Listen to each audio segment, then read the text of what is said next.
Hello, this is Colin Liddell, the Chief Editor of Alternative Right.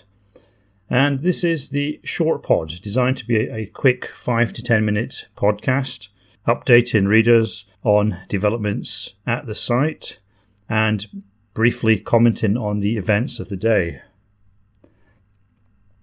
And today is the 28th of January 2018, the day after Holocaust Remembrance Day. Or is it Holocaust Memorial Day? I can't remember which. But anyway, Holocaust remembrance is quite an interesting topic. First of all, there's the question of what the Holocaust is. It's a very nebulous term.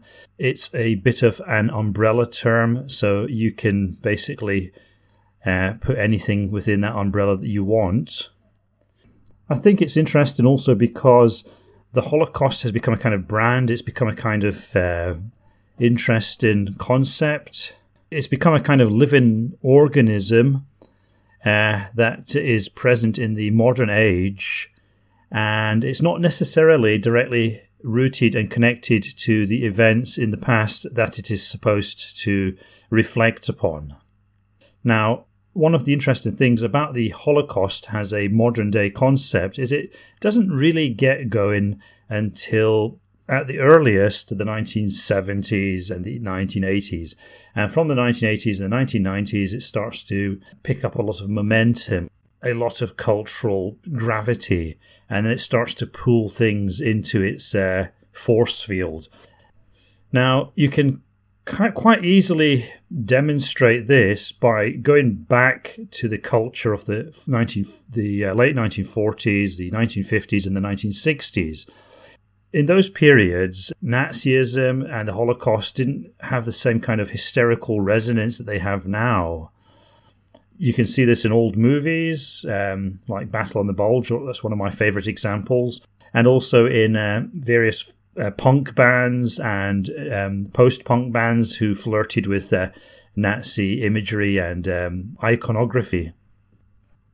Now, I think one of the most interesting examples of this is the photographer Robert Capa. Now, Robert Capa, he's a kind of photographic legend. He's often described as the greatest combat and political event photographer in history. He's born in Hungary, of Jewish descent, moved to Germany where he lived and worked. Then he had to get out of there after the National Socialist Party took over. He was active in the 1930s, the 1940s, 1950s, and he was always in the thick of the action, and a lot of his pictures have become kind of iconic. He was always very interested in conflict, suffering, human injustice, all those kind of like big issues that excite social justice warriors throughout the ages. And so he's become this kind of iconic figure symbolizing the struggle against man's inhumanity to man, blah-de-blah-de-blah. He was actually on the Normandy beaches. On D-Day, he landed with the troops, to get the best shots. Before that, he was also in the Spanish Civil War, where he took perhaps the most famous picture of that war, which depicts a Republican infantryman apparently being shot. Later, it turned out that this picture had in fact been faked, but a lot of his pictures are in fact genuine. And like I said, he was in the Normandy landings. He followed the victorious Allied armies all the way from the Normandy beaches through liberated Paris, all the way to Germany. Being Jewish, being a very left-wing social justice type photographer, keen to highlight the abuses of the Nazis, you would think this guy would definitely focus on the German concentration camps. He would definitely focus on the Holocaust. He would be all over the Holocaust like shit on a pig, basically. But strangely, this was not the case. Now, I've been to several exhibitions of his work, and I always thought, Robert Capa, the Jewish guy, very, very left-wing, very, very opposed to everything the Nazis stood for.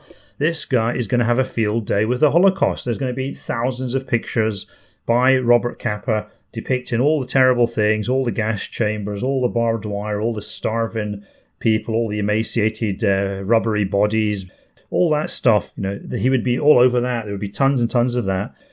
And strangely, there wasn't. This is a very large blind spot in Robert Capa's oeuvre. Now, one of the exhibitions I went to some years ago, what I did notice was that he was particularly interested in taking pictures of French girls who had been accused of fraternizing with the enemy. Now, this is quite a well-known aspect of the French liberation. Now, during the occupation, when the Germans were in town, in their dapper Hugo Boss uniforms, a lot of the French girls fell for them. There were frequent affairs and relationships between French girls and German men, because women always tend to side with the winners. And after the war, when the tables were turned, a lot of these women, they were kind of like paraded through the streets, humiliated, pelted with rotten fruit, and they had their heads shaved. And so you had these young French women who were former girlfriends of German troops and officers, having their hair shaved and being treated in a very, very humiliating way. And this was something that Robert Capa loved shooting. He couldn't get enough of this. I mean, he went out of his way to take as many pictures of this as possible. So there's like literally thousands of pictures by Robert Capa of these poor, unfortunate French girls with their shaved heads being bullied and humiliated in the streets by angry mobs. And set against this, there's almost zero photography, direct photography of the liberation of the concentration camps. I'm not sure. There might be a few pictures somewhere which I haven't seen, but from what I know, this is a massive blind spot in Robert Capa's photographic archives. Now, that's not the same as saying that nobody was killed in these concentration camps, because there's also lots of evidence that in fact did happen. But I think the significance of this is that the work of Robert Capa, the photographs that he took, the subjects that he covered, was a good indication of where interest lay at the time. Now, Capa, he sold photographs to a lot of the leading pictorial magazines of the day. In those days, photographic magazines had a large circulation, and it was one of the main ways for people to kind of access the wider world. And so the subject matter that Robert Capa covered would be a very good indication of where interest lay. And from that, it's clear that the subject matter that was later worked up into the Holocaust that we now have was very much a back page issue. It was completely neglected. There was very little interest in it. Now, if the Holocaust had in fact been what it is presented as now, it was very hard to believe that would have been the case. If the Holocaust was, as the official narrative has it, this massive German effort to exterminate millions of Jews on an industrial scale, if that was the reality that Allied soldiers found on the ground as they moved into Germany, then it seems likely that would have been a big story. But at the time, people just probably thought, these camps were concentration camps where people, Jews and other prisoners of war and other people were kept and used as cheap labor. And some of them had obviously died from malnutrition, from various diseases, and it was all part of the chaos of war. There were millions of people uprooted, millions of people killed, lots of disease, lots of starvation everywhere. And so in that broader mix, the fact that the Germans operated some detention camps was neither here nor there.